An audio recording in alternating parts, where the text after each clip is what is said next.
Good morning বন্ধুরা, একটা নতুন মিনি ব্লগ নিয়ে তোমাদের সামনে হাজির হলাম। কি সুন্দর ফুলটা ফুটেছে দেখছো। চলো ব্লিঙ্কিটের অর্ডারগুলো ফার্স্টে দেখে নিই, তারপরে এখানে আমি ব্রেকফাস্ট সেরে সোজা চলে এসেছি কিচেনে।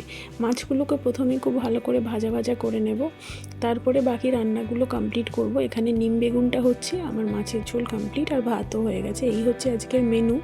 তো চলো এখন কিচেনটাকে খুব সুন্দর ক্লিন করে নিয়ে ছেলেটাকে স্নান টান করিয়ে রেডি করিয়ে আমার ছেলে দুটোকে রোদে পাঠিয়ে দেবো। বাবা ওদেরকে গ্যারাজে রোদে নিয়ে যায় প্রতিদিন। স্নান করানোর পরে আধা ঘন্টা 1 ঘন্টা মতো ওদেরকে রোদ খাওয়ানো হয়। তো এখানে স্ট্রলারে করে সেখানেই নিয়ে যাচ্ছে। তারপরে এখানে বিছানার অবস্থা দেখছো।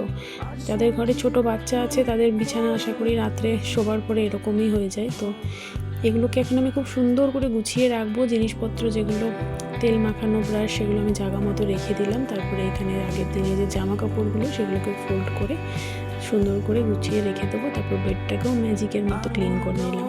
তারপর চলো ডগিগুলোকেও খাবার দিয়ে দিই, তারপর আমি স্নান ফ্রেশ করে নিয়ে বই করছি। Okay bye.